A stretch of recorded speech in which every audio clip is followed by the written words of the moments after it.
Muchas gracias. Muy buenas tardes con todas y todos. Es un gusto darles la bienvenida a la conferencia titulada El reto del docente universitario frente a la inteligencia artificial, a cargo del Dr. Seiji Isotani. Permítame presentarlo. El Dr. Isotani es profesor visitante en la Escuela de Posgrado en Educación de la Universidad de Harvard y profesor de Informática y Tecnología del Aprendizaje en la Universidad de Sao Paulo, Brasil. Tiene un doctorado en Ingeniería de la Información de la Universidad de Osaka, Japón, y fue investigador postdoctoral en la Universidad Carnegie Mellon. Durante los 15 últimos años, el Dr. Isotani ha dedicado su carrera de investigación al avance de la ciencia sobre cómo las personas aprenden con tecnologías educativas interactivas e inteligentes y cómo garantizar que cada estudiante pueda desarrollar aprendizajes significativos. Es ampliamente reconocido por su trabajo en los campos de gamificación en educación, sistemas inteligentes de tutoría e inteligencia artificial en educación. Al final de la presentación tendremos unos minutos para una ronda de preguntas, por lo que pueden tomar nota para realizarlas al final. Siéntanse en la libertad de hacer sus preguntas oralmente en idioma español, con toda confianza, porque el profesor Isotani puede entender muy bien el idioma. Más bien la presentación de él va a ser en portugués, por eso es que estamos haciendo uso de los audífonos en caso necesiten la traducción al español. Bien, entonces con ustedes les dejo al doctor Seiji Isotani.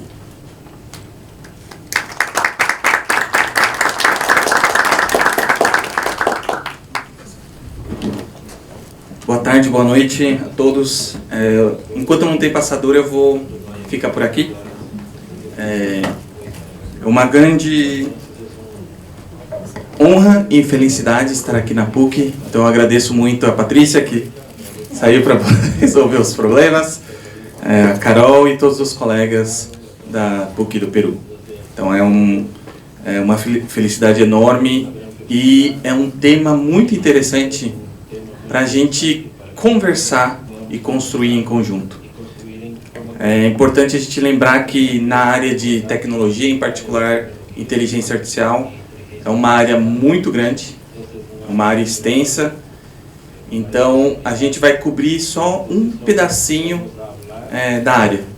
Então quem estava na minha conversa ontem, na aula, a gente olhou um lado da inteligência artificial que foi relacionado à mineração de dados, a deep learning e outras áreas da inteligência artificial. Hoje a gente vai olhar um pouquinho para a internet das coisas. Então vamos lá. A primeira pergunta que a gente se faz é o que é a internet das coisas? Então eu trouxe uma definição aqui e fiquem à vontade para, se tiverem dúvidas, algum comentário, por favor, podem levantar a mão. Eu gosto de fazer uma interação entre nós. Então, como que a gente define um objeto inteligente? Então, da mesma forma como nós temos uma identidade, um objeto inteligente também tem a sua identidade. Então é um objeto que existe no mundo e você consegue definir quem é esse objeto. A outra coisa desse objeto, que define esse objeto, é que ele consegue entender ou detectar informações do mundo.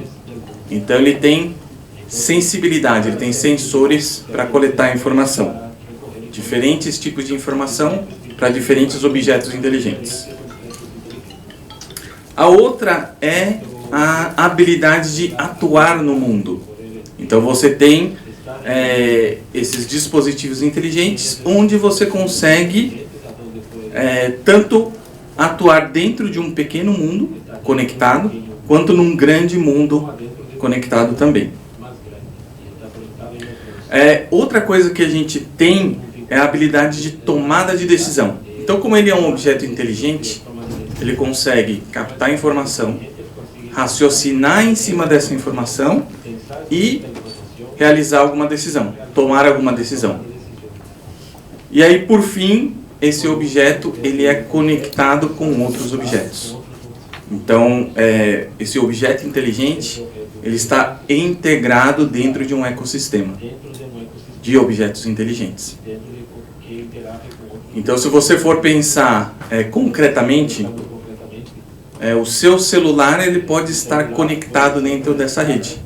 Então, ele tem uma identidade, ele é único, ele tem sensores para captar informação, ele pode tomar decisões e ele pode atuar dentro desse mundo. Então, o seu celular ele pode atuar como um objeto inteligente. Não significa que ele é um objeto inteligente nesse momento em que você está utilizando agora, porque ele não necessariamente está conectado a essa rede de objetos inteligentes. Fez sentido? Então, para a gente, isso aqui é que define um objeto inteligente. E por que isso é importante? Quando a gente pensa em tecnologias educacionais inteligentes, a gente precisa pensar que nós temos as tecnologias como a gente conhece atualmente, então, sistemas de gerenciamento de aprendizagem, os LMS, nós temos os sistemas tutores inteligentes, mas também nós temos a oportunidade de utilizar sensores inteligentes para que a gente consiga tomar melhores decisões pedagógicas. Então, quando a gente pensa em inteligência artificial, a gente está sempre pensando em como é que a gente consegue coletar os melhores tipos de dados para que a gente tome boas decisões.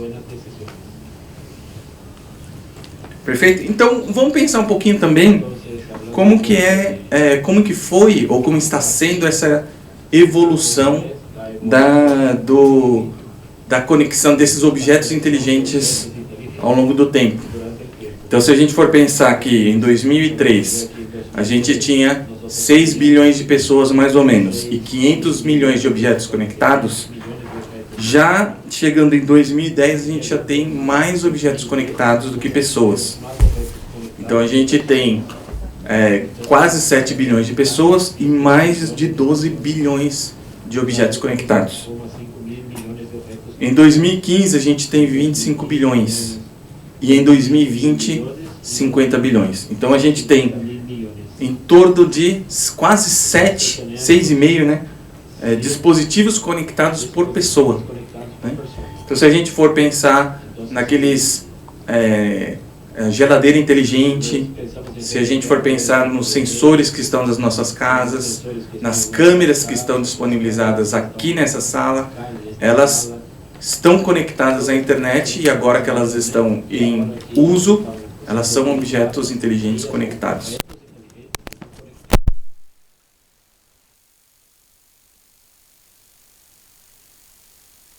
De aula. A gente trouxe alguns exemplos, eu trouxe alguns exemplos aqui para a gente tentar entender um pouquinho do uso desse tipo de tecnologia. Então, o uso mais comum é utilizar esses sensores para dentro de uma sala de aula inteligente, que a gente chama uma sala de aula conectada com esses sensores, a gente conseguir extrair essas informações que sejam relevantes e tomar melhores decisões, sejam elas decisões de gestão, sejam elas decisões pedagógicas. Então, a partir de um conjunto de dados, a gente consegue tomar uma melhor decisão. Assim como qualquer outra política pública, a gente precisa de dados para tomar boas decisões. Agora, a gente pode também utilizar inadequadamente esses sensores, certo? Então a gente pode coletar dados que não necessariamente permitam com que a gente consiga realizar melhores decisões. Então isso pode acontecer também. Então vamos pensar aqui na temática dessa palestra, que a Paty pediu para eu falar. Então qual que é o papel, né, do docente frente ao uso da inteligência artificial e outras tecnologias relacionadas, né? Então, qual que é a nossa hipótese aqui, olhando para a literatura?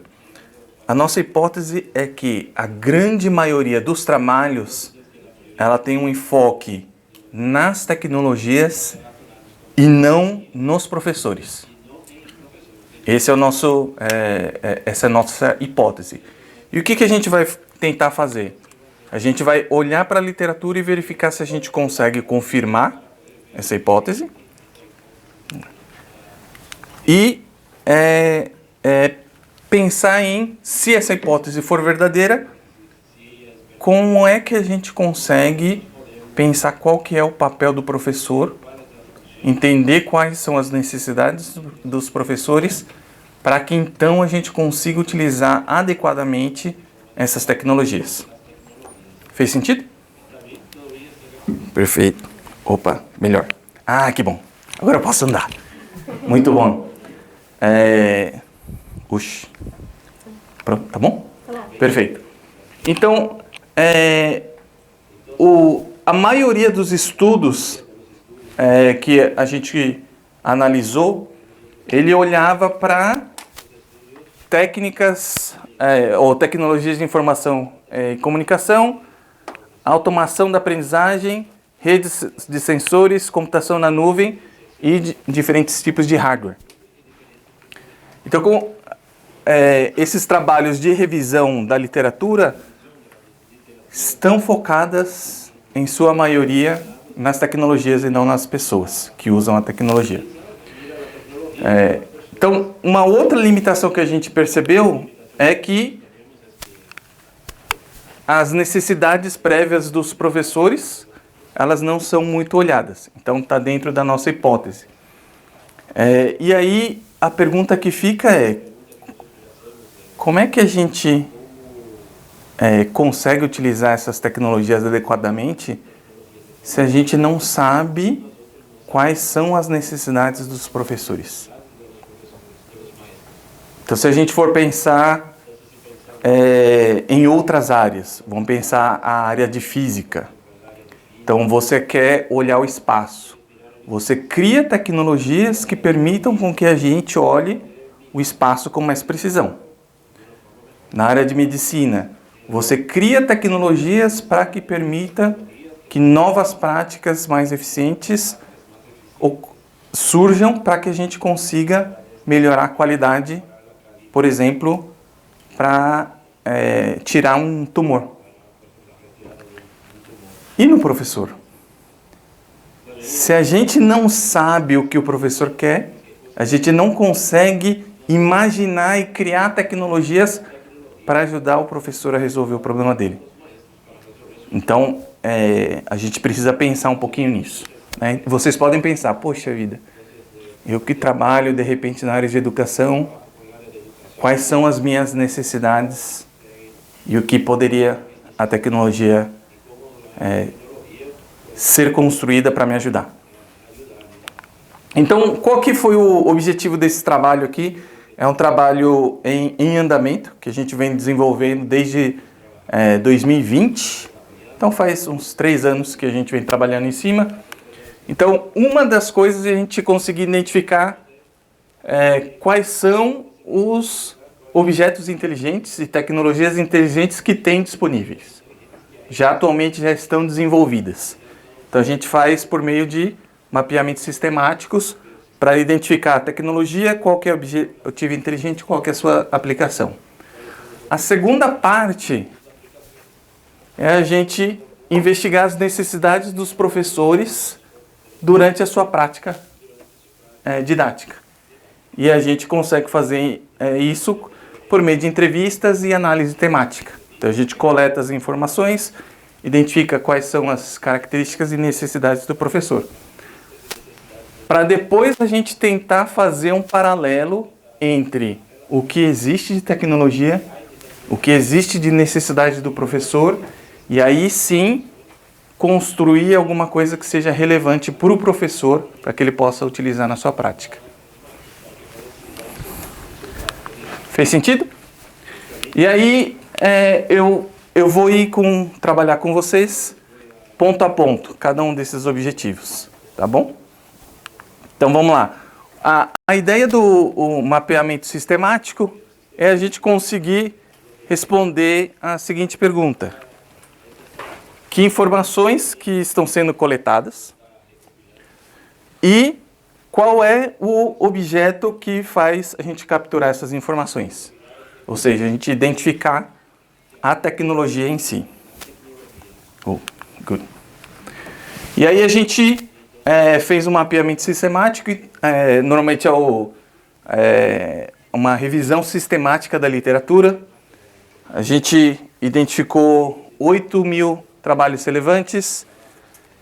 Depois de ler o resumo e fazer análise dos textos, a gente ficou com por volta de 5.000. E a gente leu completamente 304 artigos. E aí identificou que 138 deles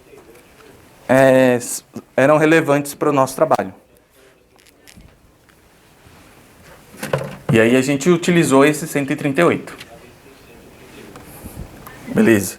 E aí só para a gente ter uma ideia do conjunto de trabalhos, muitos trabalhos da China, utilizando a revisão, esses artigos. Obrigado. Perfeito. E a gente consegue começar a entender, por exemplo, quais eram os tipos de elementos ou de objetos inteligentes que são utilizados, né? Primeiro no sentido de equipamento mesmo. Então, são câmeras, mais ou menos 23%. A gente tem os equipamentos vestíveis, então aqueles Apple Watch ou Samsung alguma coisa, né? São equipamentos vestíveis. A gente tem os headsets, né? Wristbands. Então, em torno de 8%. E a gente tem vários outros sensores que são a maior parte, 59%. Então, esses sensores, por exemplo, no seu celular você tem o giroscópio. Então, o giroscópio é um sensor. Além dele, tem vários outros. E a gente começa a perceber uma coisa aqui, né? Que era aquela nossa hipótese, que o professor, ele não é olhado com carinho. Então, nesses trabalhos que a gente viu, 84 estão relacionados ao estudante, 44 relacionados ao ambiente e só 10 relacionados ao professor. Dos 134. Então tem alguma coisa estranha, né? Supostamente o professor deveria ser alguém importante na sala de aula. Ou não? Sim, todo mundo falou sim, claro, sim. Perfeito. Então, só para a gente dar uma olhada bem rápida nos objetos e entender eles um pouquinho mais a fundo, né? Então, por exemplo, dos objetos vestíveis, além desses que eu mencionei, os wearables, tem também os eletrocefalogramas, né, que são utilizados também. E aí a gente tenta identificar que tipo de informação está sendo coletada, relacionadas às atividades, a contexto, a funções corporais. E aí quais são os objetivos? Do ponto de vista do estudante, né, obter o nível de estresse e concentração, principalmente com IEG, né? E a gente tem identificar o estado emocional dos alunos e vários outros aqui. E com relação aos professores, a gente tem, por exemplo, gravação automática de classe e registro de comportamento, né? Então, nesse contexto aqui dos objetos inteligentes relacionados a wearables, a vestíveis, a gente tem alguma aplicabilidade para os professores. A gente pode olhar também com relação às câmeras, né? Então os trabalhos usam muito essas câmeras de segurança e as câmeras de dispositivos móveis.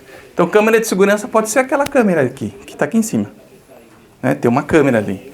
Então, a gente pode verificar tanto do ponto de vista de ambiente, então olhando para o ambiente, por exemplo, identificar padrões de uso, automatização de sala de aula, o que é arroio? Saving energy, perfeito. A gente tem foco nos estudantes, também as oportunidades de identificar o nível de participação, prevenir fraude acadêmica e assim por diante. E a gente tem também o foco no professor, né? Que é gestão e avaliação da aprendizagem, avaliar o comportamento do próprio professor, né?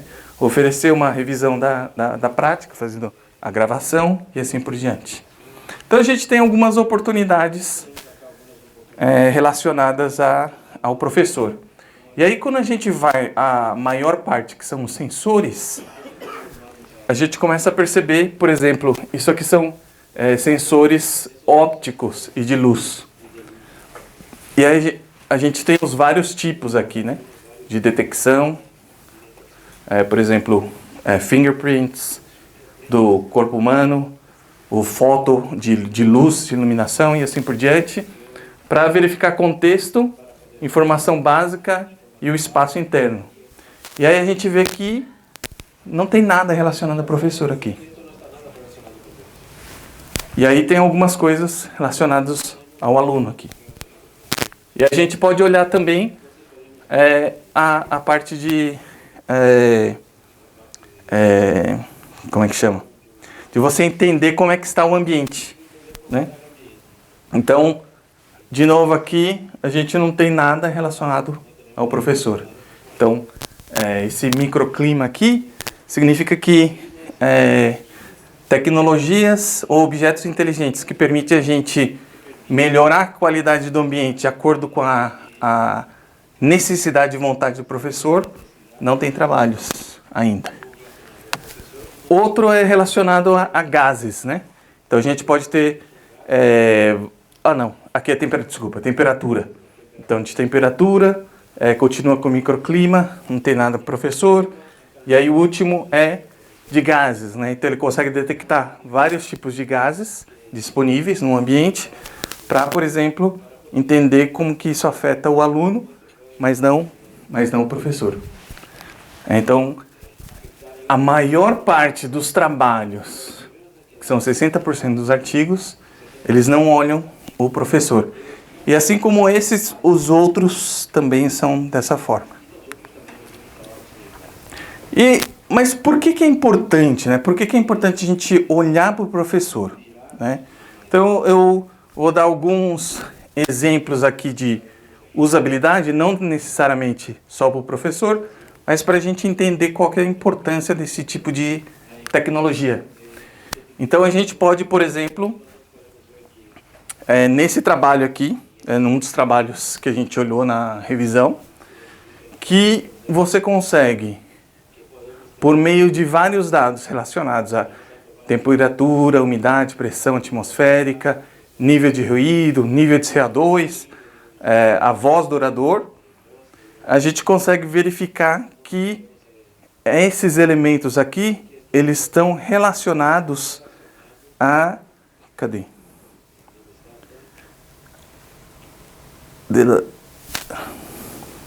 Estão relacionados a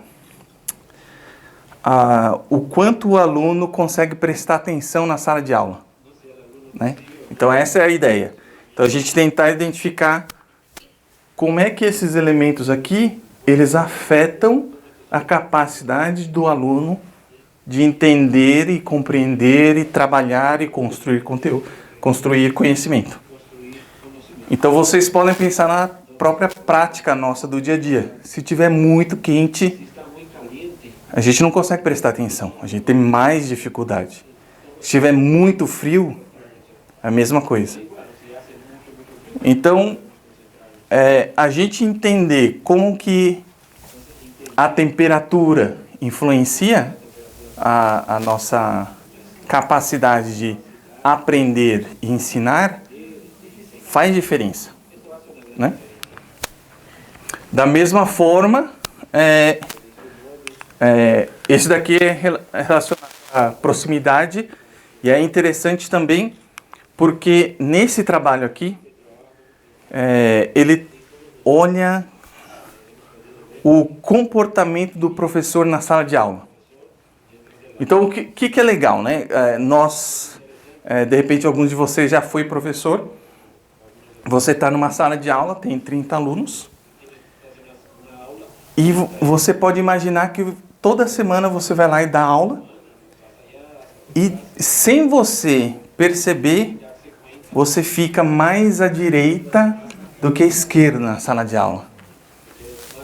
Isso significa que os alunos que estão à direita vão receber mais cuidado seu, enquanto que os alunos à esquerda não vão. E isso a gente não percebe. E aí esse trabalho aqui, ele mostra, ele captura automaticamente onde que o professor anda, o que ele faz na sala de aula, com quem que ele conversa. Então, de repente, você, professor, sabe que um aluno ele tem dificuldade e você acaba passando 20 minutos toda semana com ele. E o restante da sala? O que aconteceu com o restante da sala? Então é interessante a gente perceber que às vezes as nossas práticas, a partir de um conjunto de dados que a gente olha, podem ser alteradas. Nesse caso, talvez mudar a forma de andar na sala de aula, fazer algum outro movimento para que você consiga cobrir mais alunos e fazer com que os alunos não se sintam prejudicados por um comportamento que nem você é consciente. Faz sentido? Não sei se vocês já perceberam alguma vez esse tipo de comportamento. Por exemplo, eu estou aqui olhando para esses slides, falando com vocês, então provavelmente essas pessoas aqui me veem melhor do que as pessoas que estão aqui. Então se tivesse um mapa aqui mostrando para mim, ou aqui na mesa, eu ia falar, oxe, o pessoal daqui eu não estou tomando cuidado. Eu quero cuidar deles também, então eu venho um pouquinho mais para cá, e aí eu falo com vocês. O que eles medem? E qual que é o objetivo dessa medida?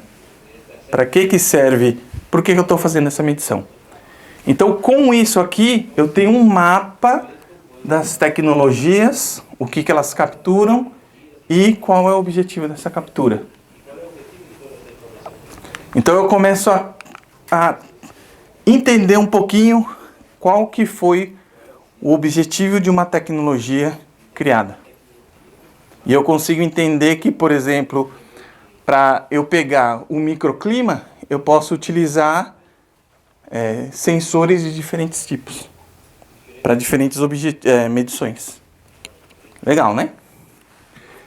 E aí, mas tudo isso, toda essa tecnologia não serve para muita coisa se eu não entender qual que é a necessidade do professor. Então, a gente realizou em paralelo aquele trabalho, tentar entender qual que é a necessidade do professor.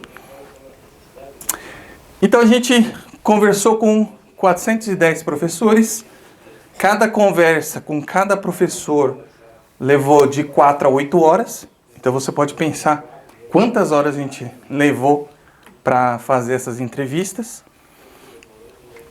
E a gente tinha perguntas demográficas e perguntas específicas para a gente entender a necessidade dos professores.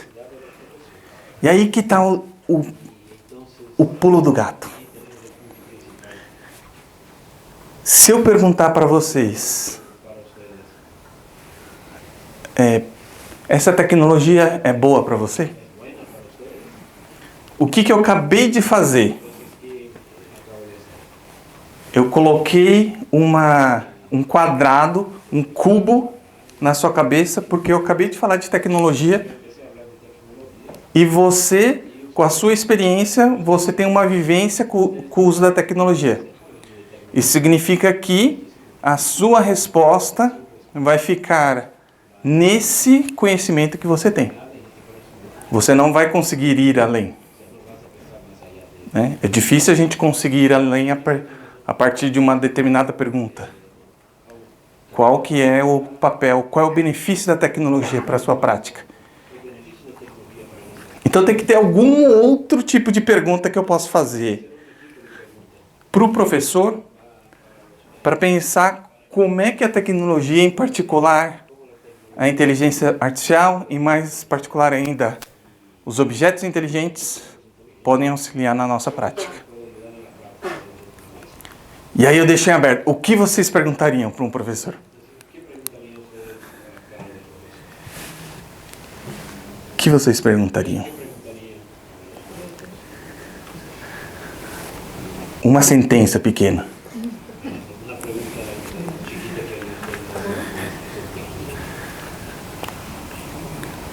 O que é a tecnologia para a gente?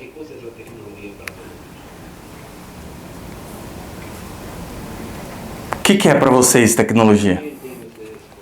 É legal a gente raciocinar isso, né? Porque são conceitos que estão tão presentes, mas que não necessariamente a gente pensa sobre eles. La tecnología es una herramienta, ¿no?, que nos sirve para poder gestionar y desenvolvernos mejor en nuestro trabajo. Muito bem, tecnologia é uma ferramenta para melhorar o nosso trabalho. Legal, esse melhorar o nosso trabalho pode ser explorado um pouquinho mais. O que é melhorar o nosso trabalho? A tecnologia permite então o quê? Pra gente ser mais eficientes, aumentar a comunicação, facilitar o nosso dia a dia. Sim? Las necesidades, la tecnología no es algo más que el hecho de cubrir necesidades de manera práctica, nos ha minorado o ha disminuido la cantidad de procesos que se gestionan. Por ejemplo, en un tiempo determinado la tecnología era la imprenta, donde se almacenaba información a través de libros.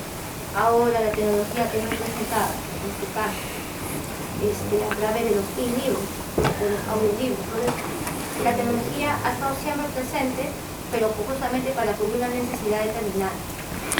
Para conseguir cobrir uma necessidade nossa. A tecnologia, ela é desenvolvida para cobrir uma necessidade. Vai lá, último. La tecnología está directamente relacionada, al margen de la educación en sí, con la eficiencia en cualquier campo. Y como quiera de que la educación, el proceso central es la comunicación, la tecnología no deja de ser eso, sino un medio que facilita y cataliza los propósitos, en este caso, del mensaje que se quiere enviar, en este caso, al objeto cognoscente, ¿no? Y lo hace también con eficiencia. Entonces, en este proceso de enseñanza-aprendizaje, la eficiencia podría también medirse, ¿no? Quizá en tiempo, en productividad y otros indicadores también que van a finalmente conseguirse ese proceso. Muito obrigado. Então, eficiência e comunicação, né? E a comunicação, eu ainda tenho como se diz? Tem uma dúvida conceitual, mas a gente deixa para depois, né? Senão vai falar Vygotsky, Piaget, né? Então, mas olha o que interessante, né? Eficiência. Para mim, essa eficiência, ela aumenta as nossas capacidades, certo? Então, esse aumento de eficiência é aumentar as nossas capacidades. Então, por analogia, a gente decidiu pensar que a tecnologia é como se fosse uma ferramenta para nos dar superpoderes, certo? Superpoderes. Você atualmente não tem o conhecimento do mapa da cidade, mas você chega de um lugar para o outro com uma tecnologia. Então isso é um superpoder. Você mesmo sem saber, você consegue chegar de um lugar para o outro. Antigamente você tinha que mandar uma carta. Atualmente você manda um e-mail. Então é comunicação instantânea de um lugar para o outro. É um superpoder que você tem. Então tecnologia é um superpoder. Então por que a gente não pergunta para o professor qual é o superpoder que você gostaria de ter para ajudar no seu trabalho de ensinar? Né? E aí a gente pode perguntar, e como, né, cada um desses superpoderes poderiam te ajudar em uma sala de aula? Então, qual é esse superpoder e como esse superpoder pode te ajudar? Então, essas são duas perguntas fundamentais que você quebra essa barreira de pensar o que é tecnologia. Você simplesmente ajuda o professor a manter aquela criatividade e realmente pensar em quais são as suas necessidades. Sim.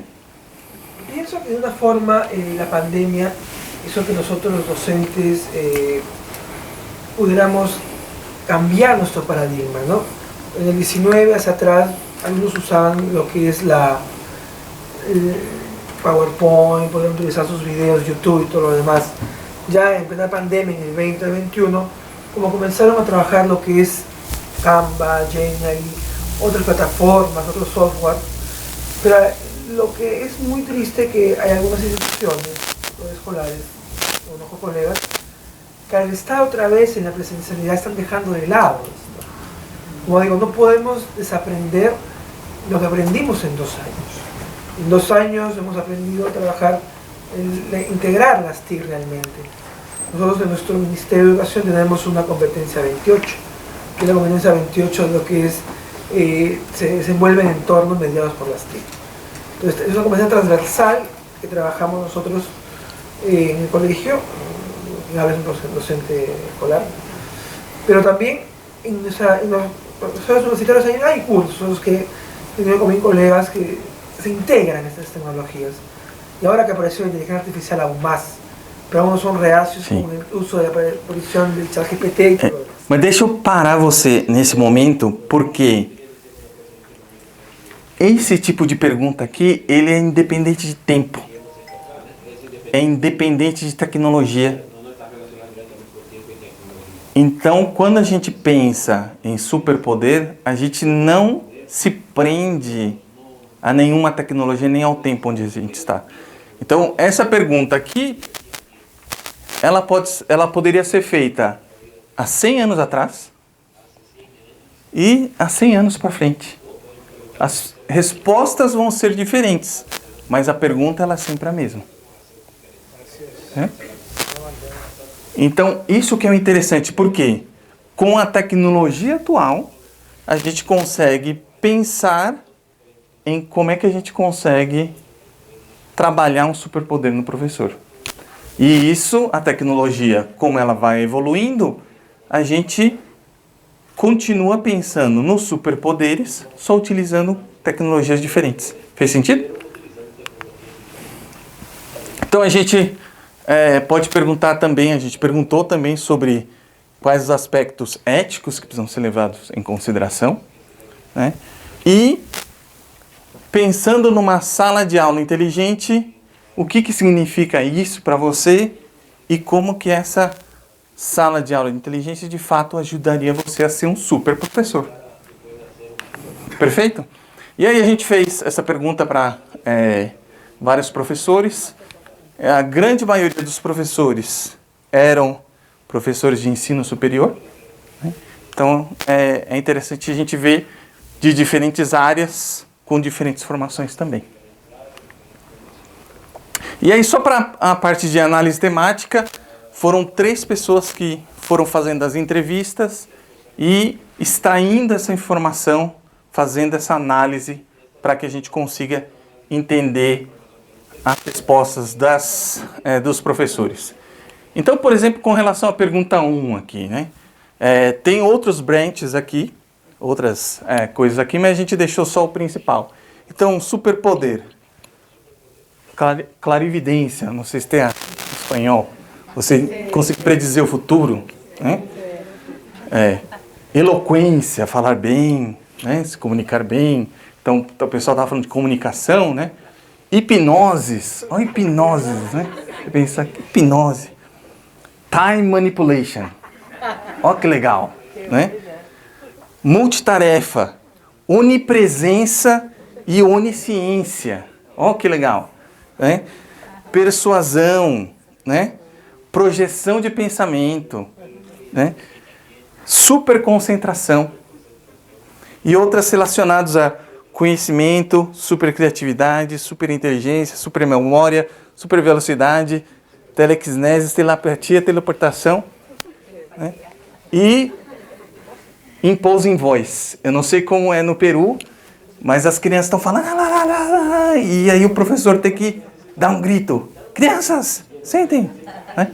Então essa imposing voice, né, era uma professora que não tinha voz para fazer as crianças ficarem calmas, né? Então, mas é interessante a gente pensar. Então, não tem nada a ver com tecnologia, mas são necessidades ou vontades que os professores têm para que a gente possa pensar, como é que a gente consegue associar isso com tecnologia, certo?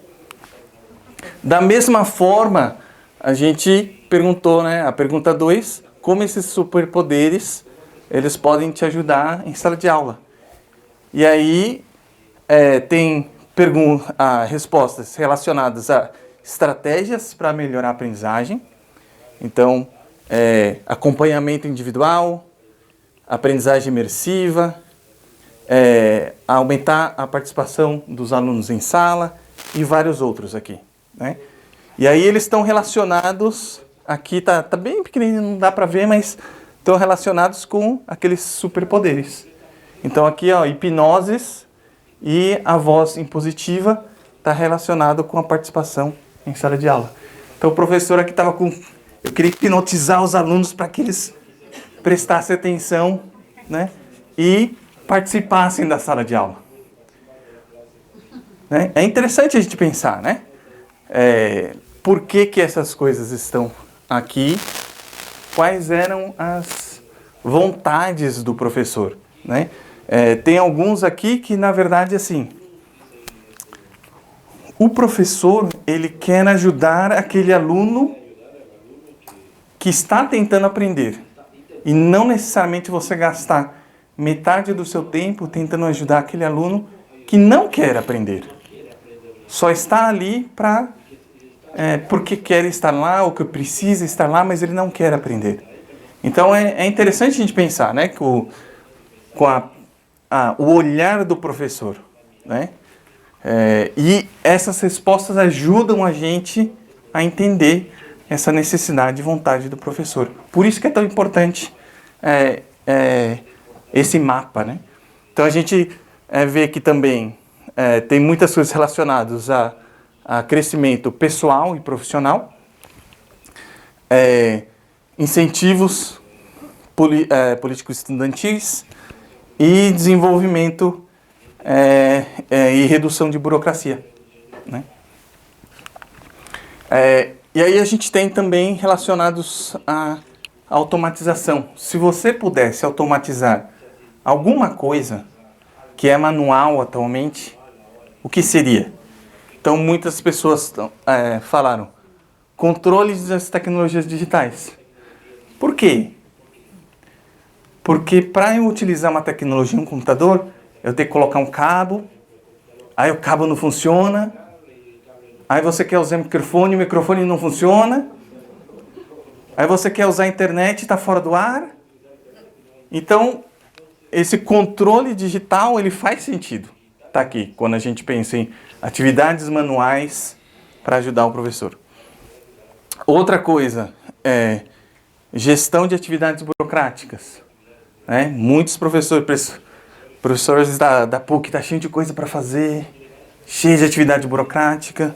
Patrícia me trouxe aqui, ela vai ter que fazer um monte de papelada, relatório, né? Então, isso aqui, né, tem muita coisa acontecendo. Preparação de material didático, né? E aí a gente tem outras coisas. Avaliação da aprendizagem, otimizar a transmissão de conteúdo, gestão de aluno. Então, a gente começa a entender também algumas das práticas pedagógicas que estão embutidas nessas necessidades dos professores. E aí a gente pode também ir para outras perguntas também.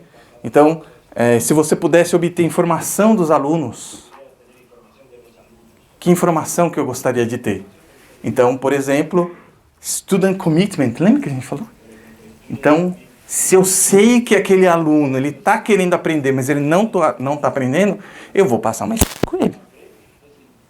Se eu sei que aquele aluno não está querendo aprender e não está aprendendo, talvez eu não passe tanto tempo.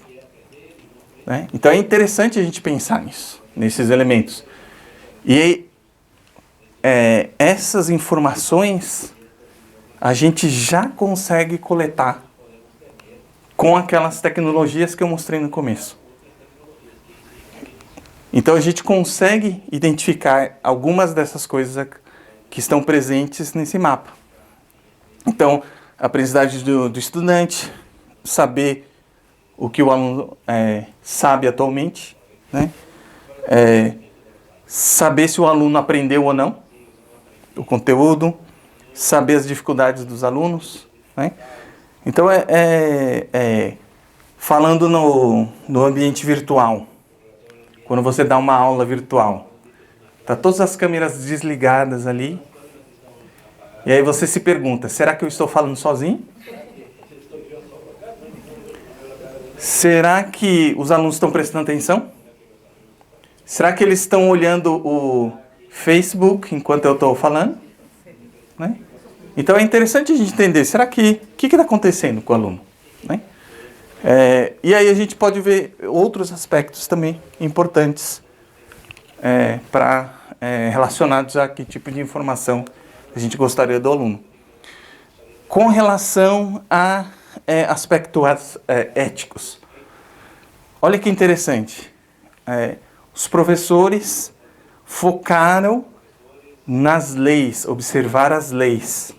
Então, leis relacionadas a consentimento e transparência, a privacidade e confidencialidade e limites éticos.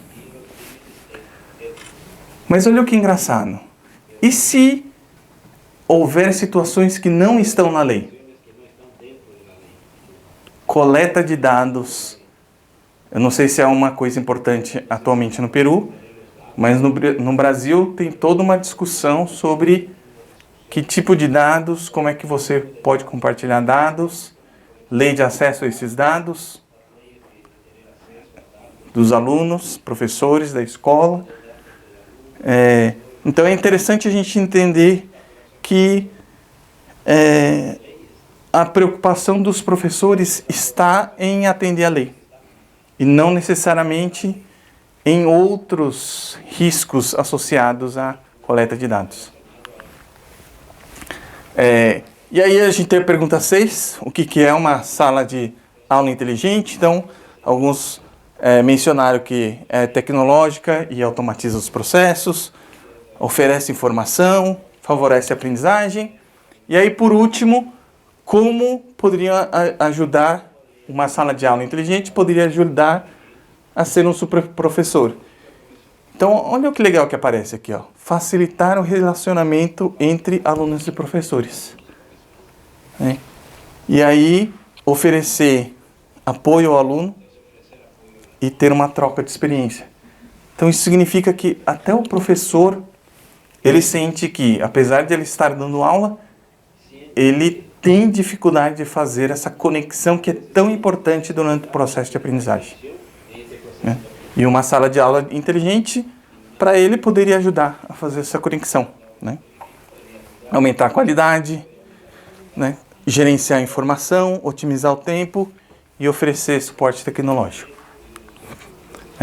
Então, todo esse resultado aqui foi para a gente tentar entender qual que eram as necessidades e vontades dos professores. E a gente poderia, por exemplo, executar isso aqui no Peru, na América Latina, no México, Uruguai, vários outros locais, para entender as nuances e diferenças de cada um das localidades, das cidades, estados, países. A gente compilou aqui o resultado do mapeamento sistemático, a gente compilou o resultado da análise temática das entrevistas dos professores, e aí a gente fez isso aqui, que não dá para ver nada. Mas o que é interessante? A gente consegue, a partir da necessidade do professor, esse aqui é a necessidade do professor, com relação à pergunta 1 e 2, a gente consegue identificar o subtema daquela necessidade do professor e consegue identificar qual que é o objetivo de uma determinada tecnologia e o objeto inteligente aqui.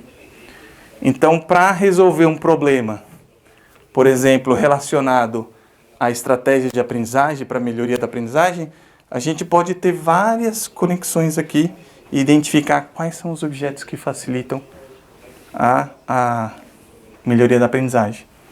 Da mesma forma, a gente consegue fazer isso para a pergunta 3, para a pergunta 4, né? Para a pergunta 5. Pergunta 5 é com relação a aspectos éticos. É interessante a gente ver, né? Tem aspectos éticos, aqui é éticos, e aí não tem nenhuma tecnologia para resolver nada, né? Não tem nada aqui. Porque o pessoal da tecnologia não está pensando nisso. Agora está, né?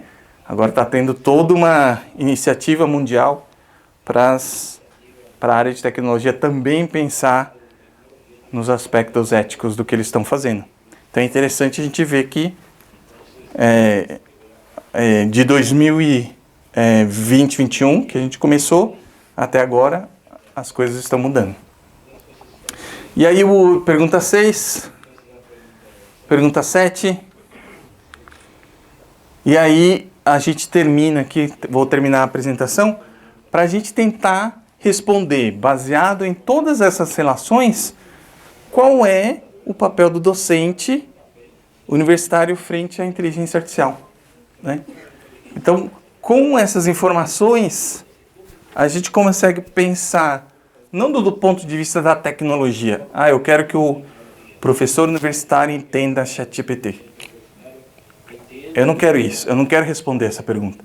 O que eu quero responder é, dado uma necessidade do professor, como é que eu trabalho com ele para que ele use diferentes tipos de tecnologia, incluindo o ChatGPT, se essa for a tecnologia necessária para ele resolver o problema dele, para atender a necessidade dele. Então, com relação a crescimento pessoal e profissional, então a gente pode pensar, né, as competências e habilidades dos professores, então educação continuada, habilidades cognitivas, o desenvolvimento, né, de atividades burocráticas que a gente viu, estratégias para melhorar a aprendizagem do estudante. Então a gente consegue conectar todas essas necessidades que foram apresentadas, identificadas nesse trabalho, com os diferentes tipos de tecnologia, né? E aí sim, você trabalhar educação continuada e competência para que ele consiga atingir o objetivo que ele tem aqui. E não começar da tecnologia em si. Então a moral da história é, quando a gente pensa no professor, a gente pensa qual que é a necessidade dele, quais são os objetivos pedagógicos, o que a gente consegue trabalhar com o aluno e qual a tecnologia que eu vou utilizar. Dessa forma, na minha percepção, a gente consegue, de fato, pensar na inteligência artificial, pensar nas tecnologias de maneira integrada para apoiar o professor na sua prática. Fez sentido? Muito obrigado e eu volto a palavra para a Patrícia. Obrigado.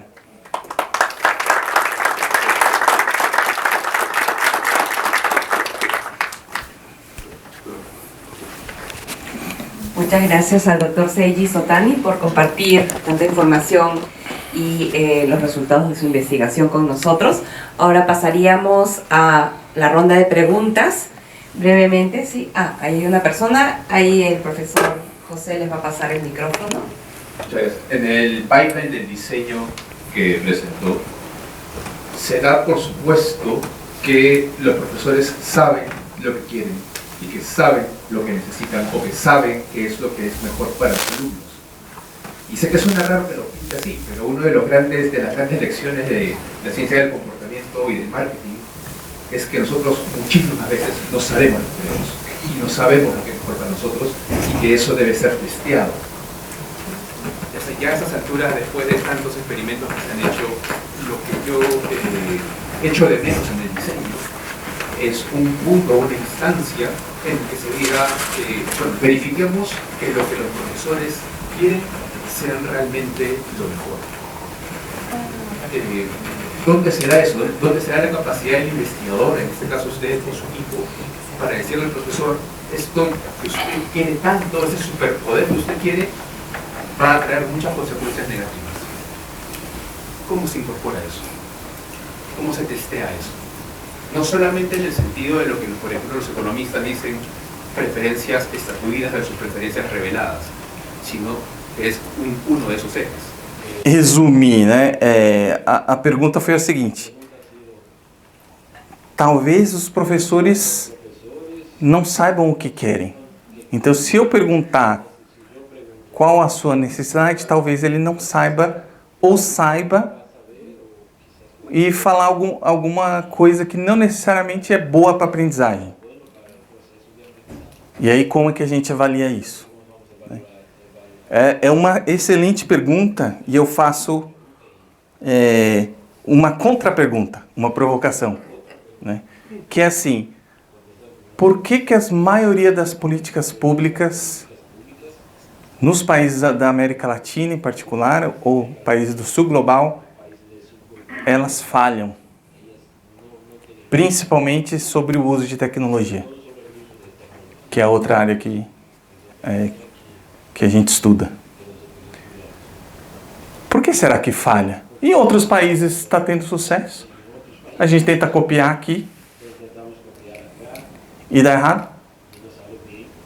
E aí uma das respostas para essa pergunta é que a gente não trabalha com a pessoa que ao final vai utilizar aquela tecnologia ou vai executar aquela política pública.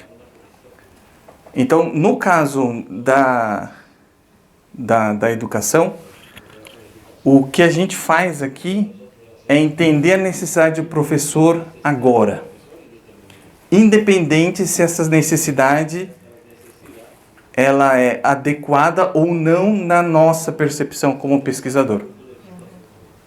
Então, eu dou a liberdade para o professor tomar as decisões sobre quais são as suas práticas, qual é a sua visão de educação, qual é o seu pressuposto pedagógico e como é que você vê o aluno como produto final da construção de um conhecimento compartilhado entre a sala e o professor. Então, eu não olho essa perspectiva sobre se está certo ou errado.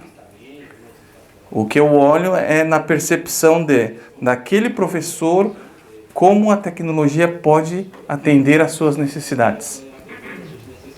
E a partir do momento que a gente conseguiu sanar as necessidades do professor, vão existir outras necessidades.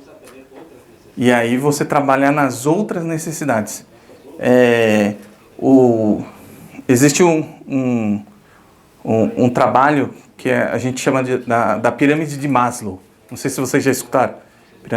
As necessidades básicas, né, como fazer xixi no banheiro, tá, né, dormir, e você tem as necessidades. Então, se a gente não resolver a necessidade básica do professor dentro da sala de aula, não tem como ele pensar em práticas pedagógicas que sejam mais eficientes para os alunos que ele está trabalhando. Então, desculpa a resposta longa, mas a partir do momento que a gente consegue sanar as necessidades básicas dos professores, eles vão ter a oportunidade e o tempo para pensar na sua prática pedagógica, serem melhores, mais eficientes, apoiarem melhores os alunos. Pelo menos essa é a minha percepção. Eu posso estar totalmente errado. Não tomem a minha palavra como a palavra final. Estamos aqui num espaço aberto onde a gente está construindo em conjunto conhecimento. Então, não acredite em mim, tá bom? Obrigado. ¿Otra pregunta? Pueden levantar la mano. Aquí hay una pregunta.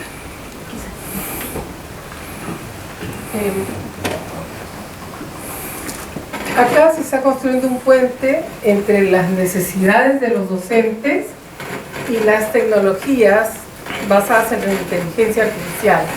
¿Dónde entran las necesidades de los estudiantes? Si ellos lo consideran o no una necesidad, incorporar la inteligencia artificial en sus procesos de aprendizaje. Lo digo, no es inteligencia artificial, pero sí es el uso de la tecnología.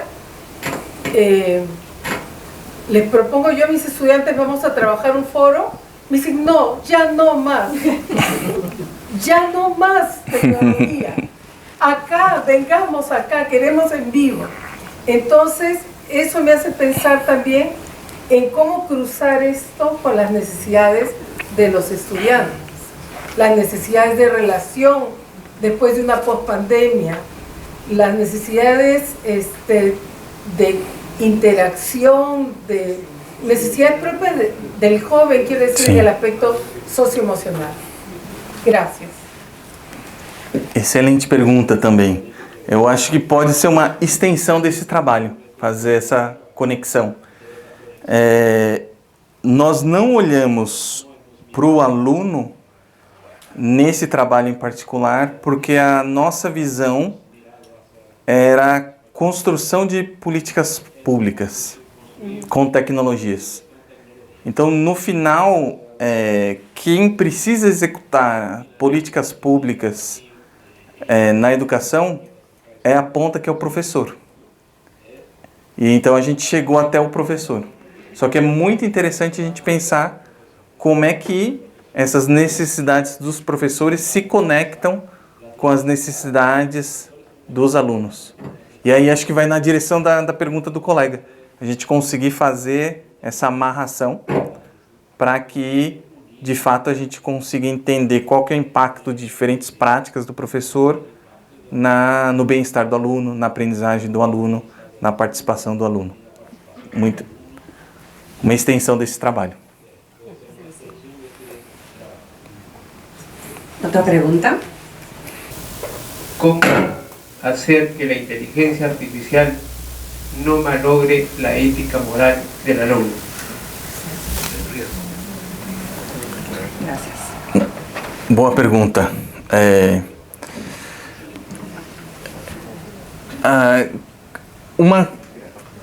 Se a gente for pensar do ponto de vista ético, a gente precisa primeiro conseguir definir e operacionalizar o que é ética para nós, dentro do contexto escolar, dentro da sociedade, dentro de um país, dentro da relação entre vários países. Acho que pode deixar. Então, qual que é o grande desafio que eu vejo a inteligência artificial em si trabalhar moralidade ou ética moral? a gente tem muita dificuldade de definir isso, ou esse conceito, de uma maneira consistente. Porque possivelmente, não lei, mas possivelmente o que é ético para você não é ético para mim. Porque depende de nossos valores, os nossos valores morais. Então tem uma disciplina em Harvard que chama liderança moral. E você tem, por exemplo, dilemas. Você tem os direitos individuais e você tem o common good. Como que é em bem comum? O bem comum. Muitas vezes, as decisões que nós tomamos, elas estão nesse espaço. Às vezes o direito individual e o bem comum, eles andam juntos. Às vezes eles não andam juntos. Então a pergunta é, será que o computador ou a inteligência artificial deveria tomar essa decisão? Ou nós deveríamos trabalhar com a nossa consciência e utilizar a inteligência artificial para auxiliar o aluno a entender quais são os seus valores e como é que ele pode utilizar aquela tecnologia da melhor maneira possível? Eu não acredito que nós deveríamos colocar inteligência que a gente chama intrapessoal, que vem junto com a ética, nos computadores. Porque nós estaríamos substituindo uma capacidade humana extremamente importante e que ela é diferente entre pessoas, entre países, entre diferentes sociedades. Isso implica que, se a gente colocar numa tecnologia, e essa tecnologia for distribuída em diferentes locais, você está impondo uma ética moral em diferentes locais. E eu acho que isso, do ponto de vista de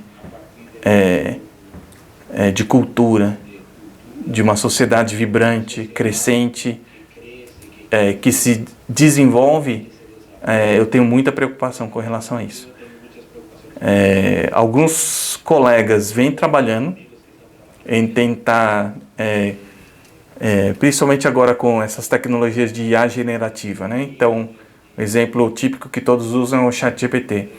Colocar alguma trava moral nas tecnologias de inteligência artificial, só que essas travas morais, elas não estão incluídas como uma consciência sobre o que é certo ou o que é errado. Então significa que aquela pessoa, ou aquele conjunto de pessoas que tomou aquela decisão, estão impondo uma ética moral em cima da gente. Exemplo. No Brasil a gente tem Lula e Bolsonaro, né? Aqui no Peru eu não sei como é que é. Tem alguém... Melhor não falar, né? Melhor não falar, tá. Então vamos com o caso do Brasil, Lula e Bolsonaro, né? Então, como o Bolsonaro, ele é uma pessoa, como se diz, que muitas pessoas acham extremas, outras não, você tem dificuldade de identificar onde você coloca ela do ponto de vista de ética e moralidade. Onde é que está o Bolsonaro aqui? Só que, por exemplo, no ChatGPT, se você pedir para mencionar alguma coisa sobre Bolsonaro de alguma forma, ele vai escrever, eu não posso escrever sobre essa pessoa, porque essa pessoa... Tarará. E aí, quando você coloca sobre o Lula, ele escreve. Então, o que está acontecendo? Colocar uma trava moral, mas sem o pensamento crítico para você entender que são duas pessoas com viés diferentes e que a gente tem que fazer um contrabalanceamento quando a gente está trabalhando com uma grande quantidade de pessoas. Então, e esses problemas podem acontecer. Então, imagine que uma determinada tecnologia diga que um idioma do Peru, indiano, existe idioma inca, alguma coisa? Quechua. É um idioma proibido. Porque a gente tem que aumentar o bem comum, então quanto mais pessoas falarem o mesmo idioma, melhor. Alguém pode ter essa santa ideia. E aí o que a gente faz? Porque existe agora uma tecnologia que está impondo isso para nós. Então isso torna-se um problema e pode trabalhar contra a gente. Então, desculpa a resposta longa, mas eu acho que é importante a gente pensar até onde a tecnologia ela faz sentido e até onde o ser humano e as nossas capacidades fazem sentido nesse mundo onde a relação entre a tecnologia e a nossa sociedade elas se entrelaçam. Então a gente tem que entender qual que é o nosso papel e qual que é o papel da tecnologia. Se a gente não fizer isso, muito potencialmente a gente vai estar fazendo um mal para a sociedade. Fez sentido? Perfeito, obrigado. Bien, muchas gracias, agradecemos Obrigado. su pregunta. Ahora, en nombre de la Maestría de Integración de las TIC y la Maestría en Docencia Universitaria, queremos hacer entrega de un pequeño Obrigado. presente al doctor Seiji Sotani, Obrigado. en agradecimiento por todo el apoyo que nos ha dado en estos 3 días de estadía, por toda la información que ha compartido con nosotros. Muchas gracias. Obrigado, Gracias a todos obrigado. ustedes por su Gracias. presencia. Obrigado. Y los invitamos a servirse el coffee break que está esperándonos afuera. Gracias.